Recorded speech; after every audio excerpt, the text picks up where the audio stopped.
Parliament ఎన్నికల కారణంగా నెల రోజుల విరామం తర్వాత సీఎం రేవంత్ రెడ్డి పాలనా వ్యవహారాలను చేపట్టారు.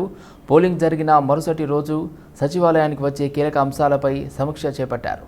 మరిన్ని వివరాలు మా బ్యూరో చీఫ్ శ్రీనివాస్ అందిస్తారు. పార్లమెంట్ ఎన్నికల కోసం దాదాపు నెల రోజుల పాటు పరిపాలనకు తెరబడింది. నెల రోజుల పాటు పరిపాలన బదులు రాజకీయ వ్యవహారాల్లో తలమునకలైనటువంటి సీఎం రేవంత్ రెడ్డి పిసిసి అధ్యక్షుడు కూడా కావడంతో నెల రోజుల పాటు ఎన్నికల కోసమే సమయం కేటాయించడం జరిగింది. అక్కడ పిసిసి అధ్యక్షుడి పాత్రను వహించడం జరిగింది. ఆ క్రమంలో ఇక్కడ ఎన్నికల కోడ్ కూడా కావడంతో ప్రభుత్వం అత్యవసర అంశాలపైన తప్ప తాగునీరు, రైతుల వరి ధాన్యం, పంట నష్టం అంశాల మీద తప్ప ఏ అంశాల మీద కూడా చర్యలు తీసుకునే పరిస్థితి కానీ సమీక్ష చేసే పరిస్థితి కానీ లేకుండా పోయింది.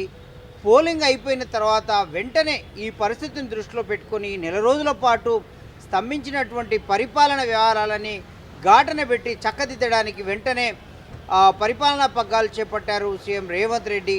ముఖ్యంగా అకాల వర్షాల వల్ల తడిసిన ధాన్యాన్ని కొనే అంశం కావచ్చు, అలాగే ఆర్థిక పరిస్థితులు, రాష్ట్ర ఆర్థిక వనరుల పరిస్థితి కావచ్చు, నీటిపారుదల వ్యవస్థ గురించి కావచ్చు, కీలకమైన అంశాలపైన సమీక్ష చేపట్టడం జరిగింది.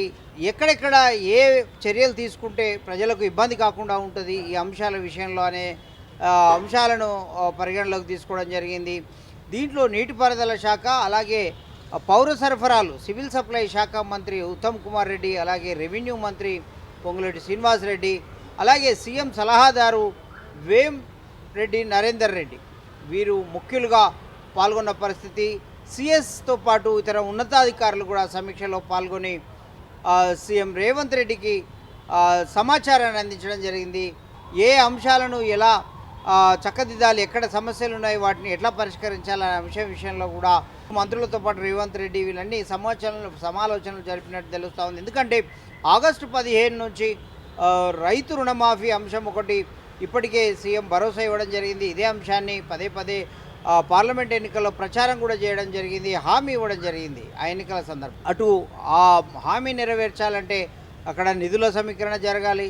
మరోవైపు ఇక్కడ తడిసిన ధాన్యాన్ని కొనాలంటే దాని ప్రక్రియ ఏంటి, ఎలా చేపట్టాలి, అలాగే కొంతమంది రైతులకు పంట నష్టం జరిగింది, ధాన్యం కొట్టుకుపోయింది వరదలకు, వారికి ఎలాంటి నష్టపరిహారం ఇవ్వాలనే అంశాలన్నీ ఈ ఆర్థిక వ్యవస్థ పైన ముడిపడి ఉంది. కాబట్టి ఆ అంశాల మీద ప్రధానంగా చర్చించినట్టు తెలుస్తూ ఉంది. బట్టి విక్రమార్క అక్కడ రాహుల్ గాంధీతో 5-6 ఫేజ్ ఎన్నికల ప్రచారంలో ఉండడం వల్ల ఆయన హాజరు కాలేకపోయిన పరిస్థితి, గైర్హాజరయ్యారు ఈ సమీక్షలో. ఇదంతా ఎప్పటికప్పుడు చేపడితేనే జరగని పనులు కాబట్టి అలా పేరుకపోయిన పనులన్నింటినీ మళ్ళీ గాడిన పెట్టడానికి వెంటనే దృష్టి పెడితే తప్ప ఫలితాలు ఉండవు. ఈ విషయాన్ని గ్రహించినటువంటి సీఎం రేవంత్ రెడ్డి వెంటనే అటువైపు దృష్టి సారించడం అనేది సర్వత్రా అన్ని వర్గాల ప్రజల నుంచి ఒక హర్షం అయితే వ్యక్తం అవుతున్న పరిస్థితి. వీడియో జర్నలిస్ట్ శ్రీనివాస్తో శ్రీనివాస్, టెలివిజన్ హైదరాబాద్ సచివాలయం నుండి.